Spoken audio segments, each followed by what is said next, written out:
नमस्कार किसान भाइयों, स्वागत है आपका कृषि दर्शन के आज के अंक में। कौन कहता है आसमां में सुराख नहीं होता, एक पत्थर तो तबीयत से उछालो यारों। ये पंक्तियाँ दुष्यंत कुमार जी द्वारा लिखी बहुत ही सार्थक पंक्तियाँ हैं। इनका अर्थ है कि कोई भी कार्य कठिन नहीं होता, बस ज़रूरत है उसे सही मन और पक्के इरादे के साथ उस कार्य को पूरा करने की कोशिश करना। साथियों, कोई भी सफलता या कोई भी मुकाम हमें यूं ही नहीं मिल जाता, उसके पीछे कड़ी मेहनत, लगन और कठोर परिश्रम छिपा होता है। क्षेत्र चाहे कोई भी हो, सभी क्षेत्रों में सफलता हासिल करने के लिए कुछ न कुछ अलग हटकर और लगातार मेहनत से करने से ही सफलता प्राप्त होती है। तो साथियों, आप सोच रहे होंगे कि हम ये सब बातें क्यों कर रहे हैं, तो हम बताते हैं आपको कि आज के कृषि दर्शन कार्यक्रम में हम आपकी मुलाकात करवाने वाले हैं आज के सफल कृषक मेहरबान सिंह जी से, जिन्होंने यह एक ऐसे कृषक हैं जिन्होंने जैविक खेती को अपनाकर सफलता के नए आयाम छुए हैं। और इनकी सफलता इन्हें यूं ही नहीं हासिल हो गई, इनकी सफलता में इनके पूरे परिवार का योगदान है। इनके बहू बेटे और परिवार के सभी सदस्यों ने मिलकर इनकी कृषि कार्यों में सफलता में इनका पूरा योगदान दिया है। तो आइए मिलवाते हैं आपको मेहरबान सिंह जी से। इसी से मैंने शुरुआत की। पानी नहीं था तो साहब पहले कुआं खोदा, कुआं खोद के फिर बागवानी बगीचा लगाना शुरू किया। तो गड्ढे तैयार किए, 100 पौधा आम के लगाए, 100 पौधे ही मैंने जीवित बताए। फिर 150 पौधा कदमी आंवला के लगाए, अमरूद के लगाए, सब जीवित बताए। फिर जैविक खेती अपनाई मैंने, साग भाजी करी, मतलब 3 एकड़ में साग सब्जी भी लगवाई, वो भी जैविक खेती करी अधिकतर। वर्मी कल्चर बनवाया, कंपोस्ट खाद बनी है, उसी को हम ज़्यादातर उपयोग में लेते हैं। ये बड़ा ही एक विशेष चीज़ होती है कि भाई कृषि में अवार्ड मिलना, यानी कृषि में सम्मान मिलना। वैसे आपकी जब एजुकेशन की बात करें, पढ़ाई की बात करें, कहाँ से आपने पढ़ाई की, कितनी पढ़ाई की और कृषि में कैसे आपका रुझान बना? मैंने मिडिल पास किया पहले, मिडिल पास करके मैंने बागवानी मतलब विषय लिया। तो बागवानी से मैंने कृषि के लाने बागवानी पढ़ी, तो मैंने मेरा लगाव पेड़ पौधा पर होगा, तो बगीचा लगावा शुरू किया। आज भी मेरे लाने पेड़ पौधों से बहुत लगाव, फलदार नहीं और भी पौधे 200 पौधा मैंने खमीर के लगवाया। सर्वप्रथम आपको, जैसे आपने कहा कि बागवानी में काफ़ी आपका रुझान रहा है और आपने पौधे बहुत ज़्यादा लगाए हैं, तो सबसे पहले आपको अवार्ड जो मिला, यानी जो आपको सम्मान मिला, वो किस चीज़ के लिए मिला था? वो ये कदमी बेर पे मिला मेरे लाने, राशन में जी। ये क्या है, मतलब क्या रहा ये? जो झड़बेरी दरे बोलते हैं उन पर कलम बंधवाई। मगर देखो भाई, ऐसे मोटे हो गए, आपको बताएंगे कि बहुत झड़बेरी क्या बहुत अच्छे पेड़ बन गए और उनमें कीड़ा नहीं लगे। मिठास इतनी अच्छी है कि राशन विदिशा में बेर वाले दादा नाम मेरे रखाएगा। तो बेर वाले दादा इनका नाम रख गया है। वो जो चीज़ है, यानी झड़ बेर जो कहते हैं हम, दरे जो बोलते हैं ग्रामीण अंचलों में बात की जाती है, उसको आपने मोटा कर दिया और उसी के लिए आपको प्रमाण पत्र मिले। काफ़ी मोटा पेड़ बन गया। अच्छा, आम का बगीचा काफ़ी प्रसिद्ध है आपका, तो आम का बगीचा की शुरुआत कैसे हुई? आम का बगीचा मैंने 100 पौधा लगाए, और तो लंगड़ा है, दशहरी है, चकैया है, आम्रपाली है, सुंदर जा 4-5 वैरायटी के आम हैं। वो उन पर भी अधिकतर इनाम मिले, प्रमाण पत्र भी मिले। बिल्कुल, ये इनाम मिले, प्रमाण पत्र मिले, ये एक प्रतीक है जिससे कि चूँकि इनाम भी 3-4 बार मिल चुकी मेरे नाम। बिल्कुल।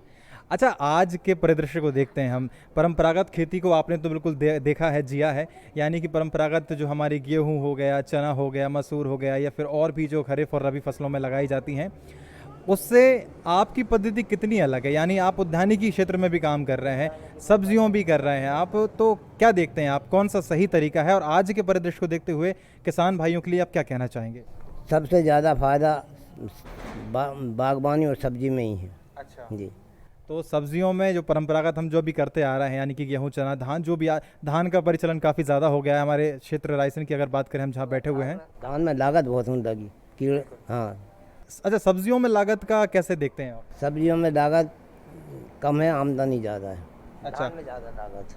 ये एक चीज़ होती है कि जैसे आप तो पुराने काफ़ी टाइम से खेती करते आ रहे हैं, खाद का काफ़ी प्रचलन बढ़ गया है आजकल, और जो रासायनिक विधि से हम खेती कर रहे हैं, चाहे कीटनाशकों की बात हो, यानी जो भी हम दवाइयाँ डाल रहे हैं आजकल, तो क्या ज़्यादा हो गई हैं और आप कैसे अभी कर रहे हैं उसको? अब तो जैविक खेती करना चाहिए, और ये नींदनाशक दवा और कीटनाशक दवा भी, जैसे गौमूत्र है, हरी मिर्च है, नीम की निबोरी है, नीम की पत्ती है, लहसुन वगैरह सड़ा के, नहीं 15 दिन सड़ा के और अच्छे छान के उनको मतलब जो तो कीट व्याधि उससे सब नष्ट हो जाती है। बिल्कुल। तो आपका नाम तो बहुत अलग अलग लोगों ने कैसे कुछ कुछ रख दिया है। बेर वाले दादा रख दिया, आम वाले दादा, बगीचे वाले दादा रख दिया। आप अपने आप को अब क्या सोचते हैं कि कितना आप काम करते हैं और कैसे आज भी आप काम कर रहे हैं? मैं तो साहब मेरा जीवन इसी काम में निकल गया। अब तो मैं बच्चों से कह रहा भैया तुम संभालो और देख के नहीं सब करो, तो बच्चे भी लगाव से करने लगे। खेती में इनके जो अनुभव रहे हैं, इन्होंने कहा कि अच्छा, एक बहुत अच्छी चीज़ है कि ये आज भी प्राकृतिक के तरफ ज़्यादा इनका रुझान है। चाहे पेड़ पौधे लगाने की बात हो या फिर कह सकते हैं कि ऑर्गेनिक, यानी कि जो हम जैविक खेती कर रहे हैं, उसको आप कैसे देखते हैं? नहीं, उसको देखते हैं ना जी, जीवामृत और बीजामृत जी, और काफ़ी जी केवी के वाले से हमें वैज्ञानिक लोगों से काफ़ी सीख में सपोर्ट मिलता है। बिल्कुल। चलिए दादाजी, आपसे और हम बात करते हैं कि आज जो नए नए किसान भाई हैं, युवा किसान भाई भी हैं, पढ़े लिखे भी काफ़ी किसान भाई ऐसे हैं जो कि पढ़ाई करके खेती कर रहे हैं, उनको काफ़ी ज़्यादा कह सकते हैं कि अनुभव उतना नहीं होता है, लेकिन ये कि अब वो करते जा रहे हैं। उनके अनुभव से आप क्या कहना चाहेंगे कि वो किस तरीके से अपनी शुरुआत करें और कैसे खेती करें? वो शुरुआत करना चाहिए, जैविक खेती से शुरुआत करना चाहिए उन्हें जी, या बागवानी या साग भाजी से शुरुआत करना चाहिए, तो उसमें आमदनी ज़्यादा है। अच्छा, आजकल एक और परिचलन होता जा रहा है कि मिश्रित खेती बहुत बढ़िया रह रहा है, कि आप एक फसल पे निर्धारित ना रहें, एक फसल पे डिपेंड ना रहें। आपने गेहूं भी लगा लिया, चना भी लगा लिया, रबी की बात करें या फिर खरीफ में बात करें, आपने सब्जियां लगा ली, आपने धान भी लगा ली और भी आपने बाग लगा ली। ऐसा होना चाहिए। खेती भी बहुत करी, सोयाबीन प्लस तुअर। हाँ। बहुत अच्छी, मतलब तुअर भी मैंने दो फसल काटी तुअर। सोयाबीन काट के नहीं और गैप से बोई, तो बीच में चना बो दिया और उसकी कटिंग कर दी, फिर दवाई सींच के 2 बार तुअर काटी मैंने, उसमें भी इनाम मिला मुझे। बिल्कुल, मतलब इनाम आपको हर क्षेत्र में मिला है और काफ़ी अच्छे अच्छे उदाहरण आपने दिए हैं। अच्छा, मिश्रित खेती की अगर बात करें, उसमें किसान भाई एक और चीज़ जोड़ लेते हैं, पशुपालन जोड़ लेते हैं। पशुपालन में आपने क्या क्या किया? पशुपालन भी मैंने भैंस भी, गाय भी पाली हैं, और आजकल तो प्रथा क्या भैया, गाय भैंस सब छोड़ के भगा रहा है। हमारी एक बच्चियाँ भी बाहर छूट के नहीं रहती, और आज तक हमने घी दूध कभी नहीं खरीदा, घर का ही मतलब घी का उपयोग में ले रहे हैं। अच्छा, एक और चीज़ बहुत महत्वपूर्ण है आपसे, क्योंकि आप बुज़ुर्ग हैं और आपने काफ़ी अनुभव इसमें हासिल किया है कृषि में, तो हमारे जो किसान भाई देख रहे हैं उनको कहीं ना कहीं ये बहुत अच्छी चीज़ देखने को मिलेगी। पशुपालन में भी एक बहुत विशेष बात है कि पशुओं को हरा चारा या जो भी हम खाद्यान्न खिला रहे हैं वो स्वच्छ होना चाहिए, क्योंकि दूध फिर वैसा मिलता है। उस पर आपके क्या विचार हैं? अरे हमारे यहाँ तो बिल्कुल स्वच्छ, मतलब हरी घास भी है, बगीचा में देखो आप, घास इतनी खड़ी है, दिन भर घास भी काट रहा है, बांध के इन पशुओं को खिला रहे हैं। नेपियर घास भी पीछे बहुत लगो, नेपियर घास बहुत, एक बार लगा दो 10-20 साल वो तो मिटे ही नहीं। अच्छा, 3-4 बार साल में 3-4 बार काट लो आप। नेपियर घास भी लगो मेरे पास। अच्छा। हाँ। तो ये जो बातें हैं वास्तव में बहुत ही अनूठी बातें इसलिए हैं क्योंकि हमारे स्वास्थ्य के लिए ये सारी चीज़ें बहुत ज़रूरी हैं। स्वास्थ्य इसीलिए ज़रूरी है क्योंकि हम स्वस्थ रहेंगे तो कहीं ना कहीं हमारे जीवन शैली को बहुत ज़्यादा आगे की तरफ हम बढ़ा सकते हैं और कई मुकाम हासिल कर सकते। कहते हैं कि कोई भी इंसान सफल तभी होता है जब उसके पीछे कोई सपोर्ट होता है, और सफलता में बैक सपोर्ट जो होता है वो कहते हैं इंसान के नारी का बहुत बड़ा योगदान होता है। जी हाँ, हम बात कर रहे थे मेहरबान सिंह राजपूत जी से, जिन्होंने कई सफलता हासिल की हैं, लेकिन उनके पीछे क्या सपोर्ट रहा है उनकी घर की महिलाओं का, उनसे हम बातचीत करेंगे। मेहरबान सिंह राजपूत जी ने कई ऐसे अवार्ड जीते हैं कृषि में, और आप भी उनके साथ कितना काम करती हैं आपसे हम जानना चाहेंगे। वे बोलते हैं, वो काम करते हैं, उनके आदेश पे चलते हैं। अब उन्होंने जैसे कई सारे ऐसे काम किए हैं जिन्हें उन्हें सम्मान मिला है, अवार्ड मिला है, तो खेती जब करते हैं, वो किसानी जब खेत पे जाते हैं, कितना सपोर्ट रहता है आपका? खेती किसानी आप भी साथ में दिखवाते हैं या फिर कुछ भूमिकाएं बनवाते हैं, कुछ आइडियाज़ देते हैं आप उनको? वो आदेश देते हैं, वो सपोर्ट हम करते हैं। अच्छा, मतलब वो जो ऑर्डर देते हैं उसको आप पालन करते हैं, लेकिन सपोर्ट भी तो कहीं रहता होगा। देते हैं ना, सपोर्ट भी देती हैं, मतलब वो करते हैं तो हम भी साथ में बोलते हैं, करते भी हैं। अच्छा, खेत में जाने में हमें कोई दिक्कत नहीं है, हम चले जाते हैं खेत पर भी। बिल्कुल। और नहीं, ये कहते हैं ना कि जब गौ माता की सेवा भी हम करते हैं। बिल्कुल, पशुपालन में भी महिलाओं का कई ज़्यादा योगदान रहता है कितना काम रहता है, कैसे आप मैनेजमेंट करती हैं कि घर भी देखना है, उनको खाना भी खिलाना है और फिर काम भी करना है, कैसे करते हैं आप? हम कर लेते हैं। वो खेत पे जाते हैं तो गऊ माता बंधी रहती है पशु, तो उसे पानी पिलाना, उसे चारा डालना, ये काम हम कर लेते हैं घर पर। अच्छा, खाना की बड़ी भूमिका होती है, और हम बात जब से ही कर रहे हैं कि ऑर्गेनिक खाना हम लोग यहाँ पर देख रहे हैं, खाना कितना ज़रूरी है क्योंकि एक कृषक होता है वो काफ़ी मेहनत करता है, तो टाइम से खाना खाना ये भी बहुत रहता है। कैसी आपका पूरा एक शेड्यूल रहता है खाने का? खाना टाइम से खिलाना पड़ता है, बोलना पड़ता है, सुबह नाश्ता मतलब, और फिर दोपहर में खाना सब। तो मेहरबान सिंह राजपूत जी के घर पे हम आए हुए थे और उनकी जो घर की महिलाएं हैं उनसे भी हमने चर्चा की कैसे उनका दिनचर्या रहता है, कैसे वो सपोर्ट करती हैं और कैसे एक सफल कृषक को सफल बनाने में उनकी भूमिका रही है, ये हमने उनसे जाना। बिल्कुल। अच्छा, ये जो अपशिष्ट होता है, ये जो सफाई होती है, कचरा जो निकलता है या फिर जो हरा जितना भी ये जो खरपतवार कह सकते हैं इनको निकालते हैं, इसका इस्तेमाल कहीं कर सकते हैं हम? इसको हम नाडेप में करते हैं, नाडेप में डालते हैं, कुछ गोबर डाल देते हैं तो इसकी जैविक खाद बन जाती है, तो फिर ये पौधों में ही उपयोग ले लेते हैं 1 साल में। अच्छा, मतलब यहीं का कचरा निकाल के इसी को खाद बना के? हाँ, खाद बना के अपन जैविक के रूप में इन पौधों में ही अपन खाद में उपयोग करते हैं। अच्छा, तो ये जो पेड़ आज हम देख रहे हैं ये सारे जैविक पेड़ कह सकते हैं इनको, आपने इनमें जैविक खाद का ही इस्तेमाल किया? जैविक का ही। कोई रासायनिक खाद का कभी इस्तेमाल ऐसा होता हो तो? रासायनिक खाद कभी करते ही नहीं, हम तो जैविक खाद ही करते हैं। सब्जी में, बागवानी में हम जैविक खेती करते हैं। एक और चीज़ है, जैसे कि हम पेड़ देख रहे हैं, इस पे कभी कभी पेड़ पे, पत्तियों पे, टहनियों पे कोई अगर कीट लग जाता है तो ऐसी अवस्थाओं में सतत निरीक्षण आप करते होंगे, और क्या क्या चीज़ें हैं, आप छिड़काव कैसे करते हैं, उनका समाधान प्रबंधन कैसे करते हैं? दवाई डाल देते हैं हम, या तो जैविक दवाई बना लेते हैं गौमूत्र की, और नीम की जो निबोली और पत्ती हैं उसको सड़ा के, नहीं लहसुन, हरी मिर्च वगैरह सड़ा के, अकौगा के पत्ते, तामेश्वर पत्ती जो सड़ा के 8-15 रोज सड़ाते हैं और छान के स्प्रे करते हैं तो मतलब सब कीट मर जाते हैं। बिल्कुल, तो कहीं ना कहीं ये बहुत ज़रूरी है, और अपशिष्ट का इस्तेमाल करके ही हम अगर खाद बना लें और उसी खाद से हम जैविक तरीके से अगर फल और फूल, सब्जियां या हमारी फसल को ले लें तो बहुत ही ज़्यादा स्वस्थ ये चीज़ है हमारे शरीर के लिए और स्वच्छ भी है।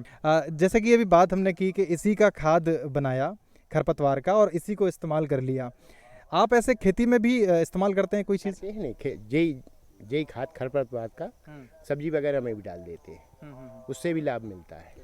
अच्छी। अच्छा, ये जो आप जो गौपालन होता है या फिर पशुपालन भी होता है कई तरीके के, तो उससे आप कितना खाद बना रहे हैं या फिर उसका इस्तेमाल यहाँ कैसे कर रहे हैं? नहीं, उसका खाद तो ये है कि 1 साल में तो पूर्ति होती नहीं पूरी ज़मीन में, एक बार इस तरफ डाला, दूसरी साल इस तरफ डाला, तीसरी साल इस तरफ डाला, तो उससे बिछा के जैविक से अच्छी फसल होती है और लाभदायक होती है। रायसेन जिले के ग्राम ढकना चपना में हम आए हुए हैं और मेहरबान सिंह राजपूत जी से हम बात कर रहे हैं जो कि उन्नत कृषक हैं, और उन्होंने किस तरीके से अपनी उपलब्धियां हासिल की उसके बारे में हम चर्चा कर रहे हैं। तो दादाजी हमारे साथ हैं और काफ़ी पुराने अनुभवों के साथ और वो अपनी जानकारियाँ दे रहे हैं। दादाजी, पहले के समय में अगर हम देखें तो उतने रोजगार हुआ करते थे और आज के समय में कितने रोजगार उत्पन्न हो रहे हैं खेती किसानी से? नहीं, पहले खेती में एक ही फसल लेते थे, गेहूं की अकेली। अब गेहूं 2 फसल ले रहे हैं, धान ले रहे हैं, सोयाबीन ले रहे हैं, गेहूं ले रहे हैं, बागवानी पेड़ पौधा लगा रहे हैं, फूलों की खेती कर रहे हैं, साग सब्जी की खेती कर रहे हैं। तो इसलिए दूसरे लोगों को भी रोजगार मिल रहा है। एक आदमी तो कर नहीं सकता, 10 आदमी लगाना पड़ेगा। फूलों की खेती में निंदाई गुड़ाई की ज़रूरत होती है, साग सब्जी में निंदाई गुड़ाई की ज़रूरत होती है, बागवानी में भी ज़रूरत होती है। तो इसलिए खेती लाभ का धंधा बन सकता है, आदमी अच्छे ढंग से करे। अच्छा, जैविक खेती करे, एक गाय से 1 एकड़ में जैविक खेती आराम से हो सकती है यदि किसान दिमाग से काम करे। क्योंकि अपन ये कचरा, नींदा, डंठल मंठल नारिफ में डाल के नहीं और ऊपर से गोबर डाल दो और थोड़ी मिट्टी के लेप लगा दो, तो एक गाय से 1 एकड़ में आराम से हो सकती है। बिल्कुल, बड़ा महत्वपूर्ण बात है। और एक और महत्वपूर्ण बात ये है कि आजकल हम देख रहे हैं कि कचरा जो प्रबंधन होता है, यानी कह सकते हैं कि जो कूड़ा कचरा जितना भी है, हम उसको, खरपतवार है, हम उसको प्रबंधन सही तरीके से करें तो उसका हम इस्तेमाल सही कर सकते हैं। एक बड़ा गंभीर विषय है आज के समय में जो खरपतवार है, या फिर जो हम कह सकते हैं कि हमारी जो नरवाई है उसका प्रबंधन बड़े गलत तरीके से हो रहा है, और आग का जो लगाने का जो प्रचलन बढ़ता जा रहा है, कितना गलत कितना सही है और कैसे आप इसको देखते हैं? बिल्कुल गलत है साहब। एक तो उपजाऊ जो जीवाणु हैं वो नष्ट होते हैं और पेड़ पौधा भी जलते हैं उससे। कभी नहीं जलाना चाहिए। जो डंठल वगैरह हैं गेहूं के जो निकलते हैं ना, उसको नाडिप में यदि, या नाडिप भी नहीं बनाओ तो गड्ढा खोद दो, गड्ढा में बड़े बड़े गड्ढा में डाल के ऊपर से थोड़ा गोबर डाल के मिट्टी से लेप दो, तो जैविक खेती बढ़िया हो सकती है, अच्छी खाद बनेगी जैविक। मगर आजकल लोग बाग क्या है, गेहूं कटे और आग लगा देते हैं, उससे बहुत नुकसान हो रहा है, खेती बहुत ख़राब हो रही। उसका प्रबंधन की बात करें तो नरवाई प्रबंधन आप कैसे करते हैं? आप मतलब किस तरीके से आपकी नरवाई को? क्या है, वो रोडावीटर चलवा के अब तो बारीक हो जाती है। अब तो नई नई तरह तरह की मशीन आ रही हैं, तो उससे बिल्कुल रोडावीटर चला के धूल कर देती है, तो मिट्टी मिल जाती है मिक्स। बायो कंपोस्ट भी छिड़काव करते हैं? हाँ करते हैं ना, बायो कंपोस्ट कंपोस्ट करते हैं। तो ये बड़ा बढ़िया चीज़ है। और इस तरीके से हमारे किसान भाई जो हैं कचड़े का इस्तेमाल करके ही खुद की खेती में इस्तेमाल करते हैं और उससे कई गुना ज़्यादा मुनाफा भी कमाते हैं, क्योंकि जो व्यय होता है हमारी दवाइयों पे होता है, हमारे छिड़काव पे होता है, तो जो रासायनिक विधि से हम जो व्यय करते हैं वो कहीं ना कहीं कंट्रोल होता है, काबू में आता है और हमारी जो लागत है वो कम हो जाती है और आय जो है निश्चित रूप से बढ़ जाती है।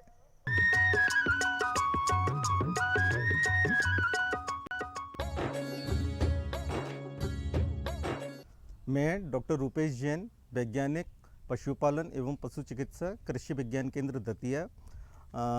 आप लोग देख रहे हैं कृषि विज्ञान केंद्र दतिया में किसानों के लिए हमने कई प्रदर्शन इकाइयाँ लगाई हुई हैं, जिसमें से एक प्रदर्शन इकाई है बकरी पालन की, दूसरी प्रदर्शन इकाई है मुर्गी पालन की और तीसरी प्रदर्शन इकाई है हाइड्रोपोनिक्स हरा चारा उत्पादन की। जहाँ तक बकरी पालन का प्रश्न है, निश्चित रूप से बकरी पालन हमारे किसान भाइयों के लिए एक किसानों की आमदनी दुगना करने में मील का पत्थर साबित होता है और हमारे दतिया ज़िले में बकरी पालन की बहुत डिमांड है। हम लोगों ने बकरी पालन में जो यूनिट एस्टेब्लिश की है कृषि विज्ञान केंद्र दतिया में, उसमें मुख्य रूप से तो हमने दो ही नस्लों को प्राथमिकता दी है। पहली नस्ल है जमुनापारी और दूसरी नस्ल है बारबरी। ये दोनों ही नस्लें दूध उत्पादन के लिए और उसके साथ साथ इनमें बच्चे देने की क्षमता ज़्यादा होती है, तो इसीलिए हम लोग किसानों को इन दोनों नस्लों को पालने के लिए प्रोत्साहित करते हैं और धीरे धीरे हमारे दतिया ज़िले में इन दोनों ही नस्लों का क्रेज भी किसानों के बीच में बढ़ रहा है। अगर आप देखेंगे जमुनापारी नस्ल को, तो इसकी हाइट थोड़ी ऊंची होती है और इसमें बच्चे पैदा करने की क्षमता लगभग एक बार में 2 बच्चे इससे आसानी से मिल जाते हैं। दूध उत्पादन लगभग इसका 1 लीटर प्रतिदिन की दर से होता है। जहाँ तक बारबरी नस्ल का सवाल है, बारबरी नस्ल में बच्चे देने की क्षमता ज़्यादा होती है, एक बार में 2 बच्चे या 3 बच्चे भी इसमें पैदा करने की क्षमता होती है। इसके साथ साथ बारबरी नस्ल का दूध उत्पादन भी अच्छा होता है, 1, सवा या 1.5 लीटर तक दूध इससे हमें प्रतिदिन बारबरी नस्ल से प्राप्त हो जाता है। तो चूँकि बारबरी और जमुनापारी दोनों ही नस्लों में बच्चे पैदा करने की क्षमता भी ज़्यादा है और दूध उत्पादन भी अच्छा है, इसलिए हम इन दोनों ही नस्लों को किसानों के बीच में ज़्यादा पॉपुलराइज भी कर रहे हैं और हमारे दतिया ज़िले में कई किसान हैं जो इन दोनों ही नस्लों को यूज़ कर रहे हैं अपनी देसी नस्लों को अपग्रेड करने में। और कई किसानों ने अपने यहाँ हमारे यहाँ से जमुनापारी और बारबरी नस्ल के बकरे लेके अपने यहाँ देसी नस्ल में सुधार किया है और अपनी देसी नस्लों को अपग्रेड किया है। बकरी पालन में जहाँ तक प्रबंधन की बात है, तो आप हमारे केंद्र पर भी देख रहे होंगे, हम लोगों ने एक छोटा सा शेड बनाया हुआ है बकरी पालन के लिए। चूँकि हमारे यहाँ 2 नस्लें हैं, तो दोनों नस्लों की शुद्धता को बनाए रखने के लिए हमने उसी शेड में 2 पार्टीशन किए हैं, जिसमें हमने एक में जमुनापारी को रखा हुआ है और दूसरे में बारबरी को। तो जब भी किसान भाई 2 या 2 से अधिक नस्ल पालते हैं, तो उन नस्लों की शुद्धता बनाए रखना हमारे किसानों की प्राथमिकता होना चाहिए और उसके लिए उनको अलग अलग आवास अलग अलग नस्ल के हिसाब से उपलब्ध कराना चाहिए। जहाँ तक बकरी पालन का आहार प्रबंधन का सवाल है, निश्चित रूप से जो बारबरी नस्ल है, ये एकमात्र ऐसी नस्ल है जिसको हम अपने घर में जैसे हम गाय भैंस पालते हैं, वैसे ही बारबरी नस्ल को अपने घर में शेड बनाकर आसानी से पाला जा सकता है। और जो सीजनल फॉडर होते हैं, जैसे बरसीम है, लूसन है, मक्का ज्वार बाजरा है या नेपियर घास है, इन फॉडर पर हम बारबरी नस्ल को आसानी से पाल सकते हैं। हमारे कहने का मतलब ये है कि जो लोग किसानों के बीच में भ्रांति बनी हुई है कि बकरियों के लिए जब तक जंगल नहीं होगा, चरने के लिए जगह नहीं होगी, तब तक हम बकरी पालन नहीं कर सकते, ऐसा नहीं है। ये जो 2 नस्लें मैंने आपको बताया है, इसको आप अपने घर में बाड़ा बना के और उनके लिए उचित आवास दे के उनको आसानी से अपने घर में भी पाल सकते हैं। तो ये सीजनल फॉडर के अलावा बकरियों को कुछ मात्रा में प्रतिदिन संतुलित आहार यानी दाने की भी आवश्यकता होती है।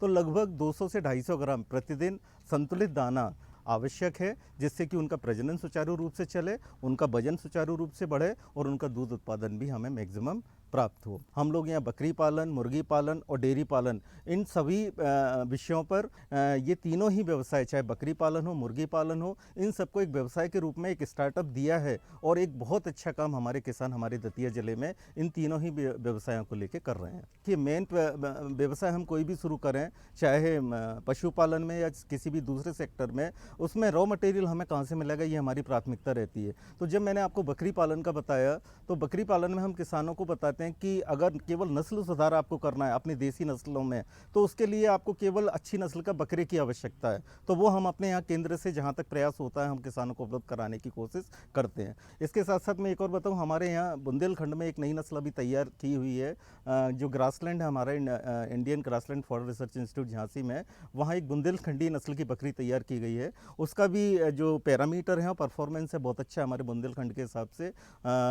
उसका बॉडी वेट भी बहुत अच्छा, करीब 35 से 40 केजी मेल का और फीमेल का 30 से 35 केजी आ जाता है। तो वो भी हम लोगों के बीच में काफ़ी पॉपुलराइज हम लोग कर रहे हैं बुंदेलखंड क्षेत्र में। और उसके जहाँ तक बकरे हैं वो हमने किसानों को नस्ल सुधार के लिए कुछ उपलब्ध भी, मैं किसानों को जो खासकर युवा हैं जो रोजगार की तलाश में, मैं उनको यही एक बात बताना चाहूँगा, संदेश भी देना चाहूँगा कि हम लोग रोजगार की तलाश में बाहर जाते हैं जबकि रोजगार उनके गाँव में ही उपलब्ध है। ये जो छोटे छोटे व्यवसाय हैं, चाहे बकरी पालन हो, मुर्गी पालन हो, इनको यदि वो एक वैज्ञानिक तरीके से और एक पर्टिकुलर प्रशिक्षण लेके कि क्योंकि ये हाईली टेक्निकल काम है, इसको हम लोग बरसों से हमारे किसान करते आ रहे हैं, पर हम वो क्यों फेल है, क्योंकि वो तकनीकी रूप से उस काम को नहीं कर रहे। जब वो उसमें तकनीकी लगाएंगे और जो वैज्ञानिक बता रहे हैं उस तरह से अगर वो उस काम को करेंगे तो निश्चित रूप से उनको फायदा होगा। तो साथियों, आपने देखा कि कृषि क्षेत्र में मेहरबान सिंह जी ने किस तरह से मेहनत करके सफलता हासिल की, और किसी ने कहा भी है कि मंजिलें उन्हीं को मिलती हैं जिनके सपनों में जान होती है। पंखों से कुछ नहीं होता, हौसलों से उड़ान होती है। तो साथियों, आज के कृषि दर्शन कार्यक्रम में बस इतना ही। अगले अंक में फिर कुछ नई जानकारियों के साथ हाजिर होंगे। तब तक के लिए मुझे दीजिए आज्ञा। नमस्कार।